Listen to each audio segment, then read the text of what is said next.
In a recent maritime confrontation, HMS Queen Elizabeth was shadowed by a foreign spy ship, and what happened next left military experts stunned. What exactly happened, and could this have led to a dangerous escalation? Recently, HMS Queen Elizabeth, the flagship of the Royal Navy, was followed by the Russian intelligence ship Yuriy Ivanov during joint naval exercises in the Mediterranean. The Yuriy Ivanov, equipped for electronic surveillance, observed the NATO strike group from its safe distance. This situation highlighted the delicate balance between international naval powers, as Russian vessels are known for observing NATO exercises to gather intelligence on their capabilities and tactics. The goal of the Russian ship was likely to track the movement of HMS Queen Elizabeth, collect data on its radar systems, and possibly intercept communications within the strike group. Although the Yuriy Ivanov remained in international waters, it was a constant reminder that it was there to listen, observe, and report any useful information back to its command. When such an event occurs, HMS Queen Elizabeth must take serious steps to counter the threat of surveillance. The Royal Navy immediately adjusts its operations, starting with communication protocols. Sensitive data exchanges are shifted to encrypted channels, and the ship's radar signature may be altered to reduce the amount of valuable information the Russian vessel can capture. Con or emission control procedures are enforced to limit unnecessary radar emissions, making it harder for adversaries to detect critical movements or signals. To closely monitor the Russian spy ship, helicopters like the Merlin II Malawian Quachas equipped with advanced sensors are deployed to gather data on the Yuriy Ivanov. These helicopters can fly low and close to the vessel, assess its position, radar signals, and observe any suspicious activities. It is a calculated move, a signal to the Russians that the Royal Navy is aware of their presence and is ready to counter any aggressive action. Additionally, aircraft such as the F-35B stealth fighters can be launched from HMS Queen Elizabeth as part of ongoing drills. Although these jets do not directly engage the spy ship, their presence serves as a powerful show of force. The stealth capabilities of these fighters ensures that any sudden escalation can be swiftly dealt with. The 35Bs patrolling the airspace send a clear message to the Russian vessel that the carrier strike group is fully prepared to defend its position if the situation becomes hostile. Although no shots were fired, the tension between these two vessels was palpable. The surveillance efforts of the Russian ship were not aggressive but invasive enough to keep the crew of the HMS Queen Elizabeth on high alert. The Royal Navy had to balance the need to protect sensitive information with the requirement to avoid unnecessary escalation. Commanders on board HMS Queen Elizabeth remained in constant communication with NATO allies and UK defense authorities to ensure that every move complied with international law while safeguarding their operation. But how would you feel if you were part of the Yuriy Ivanov crew? Do you think they were aware of the risks they were taking while operating in full view of a NATO fleet? This balance between gathering useful intelligence and avoiding provocation is crucial, especially in modern maritime conflicts where tactical professionalism is needed. Inside HMS Queen Elizabeth's operations center, the crew continuously monitors the Russian ship's movements. Advanced radar systems track the ship's position, while electronic warfare officers scan for signs of data interception or communication breaches. They're prepared to take immediate action if the Russian vessel crosses any boundaries. This could involve deploying radar jamming measures or sending additional aerial patrols. The electronic warfare officers are experts in detecting and analyzing signals, and they must always be ready for potential interference or cyber threats. Modern encounters are not just limited to physical proximity. Electronic warfare and cyber capabilities have become crucial elements in maintaining operational security. The Royal Navy uses sophisticated algorithms and cybersecurity measures to prevent the interception of sensitive communications and thwart any hacking attempts by their adversaries. Ultimately, this standoff ended without further incident. The Yuriy Ivanov maintained its distance, completed its mission, and eventually moved on. The HMS Queen Elizabeth and the rest of the NATO strike group continued their exercises uninterrupted. However, this encounter underscored the complex nature of modern naval warfare, where spy ships shadow powerful carriers and test their responses, constantly probing for weaknesses without triggering direct conflicts. These type of encounters, although often routine, carry significant geopolitical implications. Surveillance missions like this one are designed not only to gather intelligence but to also send political messages. The presence of the Russian spy ship was a reminder that the Mediterranean remains a contested space with various powers keen on asserting their influence. The dynamics between NATO and Russian forces are always on edge, and every encounter serves as a measure of each side's readiness and resolve. But what if the situation had actually escalated? What would have happened if the Russian spy's ship Yuriy Ivanov had violated international waters or ventured too close to HMS Queen Elizabeth, entering a restricted zone? Imagine the Royal Navy's warnings being ignored. What do you think would have been an appropriate response? The Royal Navy would likely have first issued warnings via maritime radio demanding that the vessel return to international waters. If these warnings were ignored, the Royal Navy could have deployed helicopters or even fighters to patrol closer to the spy ship, making it clear that further approach was unacceptable. Drones, countermeasures, or even advanced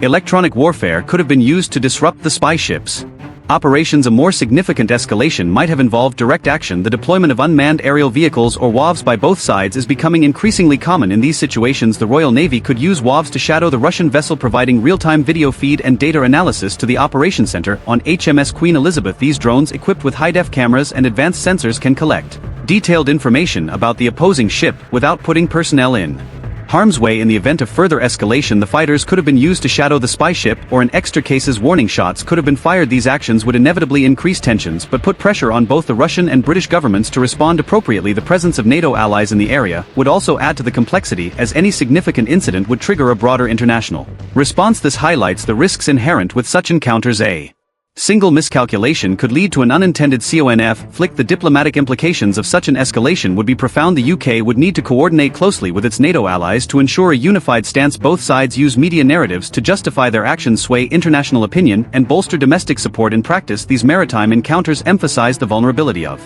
modern naval operations and the tension present between major world powers. The crews aboard both HMS Queen Elizabeth and the Yuriy Ivanov are well aware that they are not only navigating physical waters but also the treacherous waters of international diplomacy. What do you think? Do you believe that the Royal Navy used the right strategy in this situation, or are there other steps that should have been taken? Let us know in the comments below. The role of intelligence gathering in modern naval warfare cannot be overstated. Surveillance missions like the one undertaken by the Yuriy Ivanov are part of a broader strategy to understand and, if necessary, counteract the capabilities of potential adversaries. In response, HMS Queen Elizabeth's crew employed counter-surveillance measures to minimize the risk of sensitive data being intercepted. These measures included advanced radar signal management, encrypted communications, and controlled electronic emissions. Remember, naval operations are more than just maneuvers on the open sea. Every move is part of a larger strategic game in which intelligence gathering is crucial. Both parties, the Royal Navy and the Russian Navy, are constantly trying to gather information and stay one step ahead. The success of these operations often depends on the professionalism and the discipline of the crews involved, who must navigate not only the challenges posed by the environment but also the complexities of geopolitical tensions. What's next for HMS Queen Elizabeth? The future holds a range of potential missions, from training operations to strategic deployments in high-tension regions around the world. The Mediterranean, the North Atlantic, and the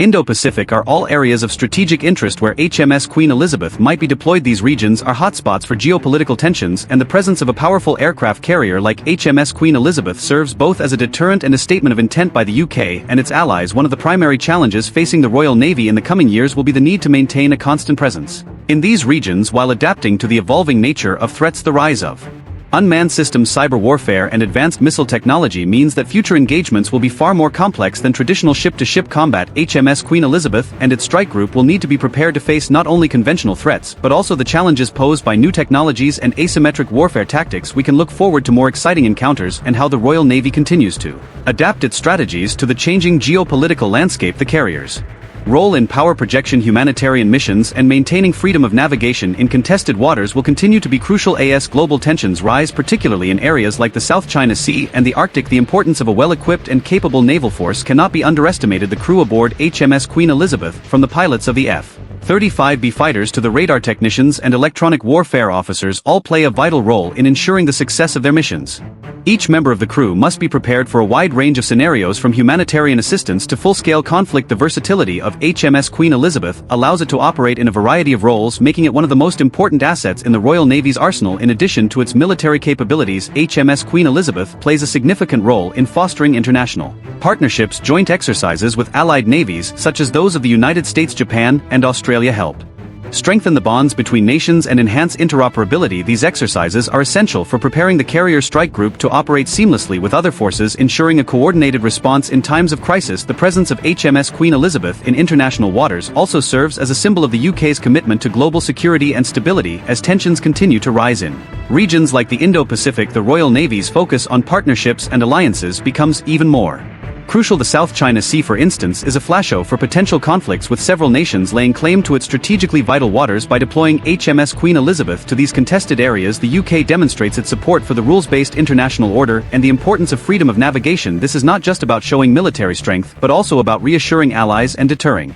potential adversaries. Another aspect of HMS Queen Elizabeth's mission involves humanitarian assistance and disaster relief. The carrier size and capabilities make it well suited for responding to natural disasters, providing much-needed aid and support to affected regions. The ability to deploy helicopters, medical teams, and supplies quickly makes HMS Queen Elizabeth an invaluable asset in times of crisis. This humanitarian role is a reminder that the Royal Navy's mission is not solely focused on combat, but also on contributing positively to global stability and human welfare. Looking ahead, the development of new technologies will continue to shape the future.